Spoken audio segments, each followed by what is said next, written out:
សួស្តីបងប្អូនអរគ្នាបាទនេះជាតង់លកាមរបស់ Toyota Tundra 5.7 ជាមួយនឹង Lexus 570បាទនេះតង់ច្បាក់ខាងក្នុងគឺមានកនុះលឿងនេះមួយហើយនឹងដៅនេះដៅឆ្នោតមួយនេះខាងនេះដូចគ្នាដែរដៅចំណុចមួយនឹងលឿងដូចគ្នាបាទ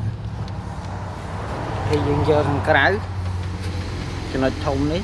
ជាមួយកនុះនេះត្រូវជាមួយកនុះពណ៌ការ៉ុតបាទអាហ្នឹងខេមសាប់បេងធូចំណែកឯខាងបេងវ័នខេមសាប់បេងវ័នគឺពណ៌ក្រូចនេះចំកនុះនឹងដែរនេះធំនេះហើយខាងក្នុងដូចគ្នាដែរគឺ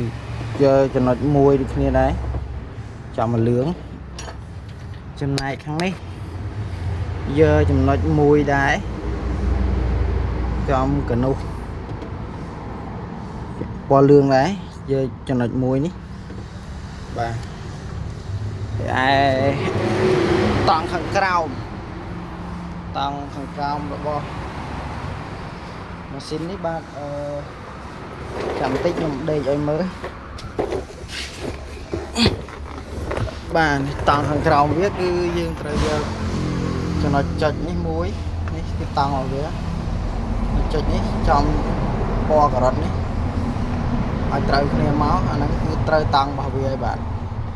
វីដេអូនេះមានតែប៉ុណ្្នឹងទេអរគុណច្រើនបើសម្រាប់បងណាដឹងហើយក៏អស់រំលងទៅបើបងណាមិនទាន់ដឹងអាចមើលបានបាទអរគុណច្រើន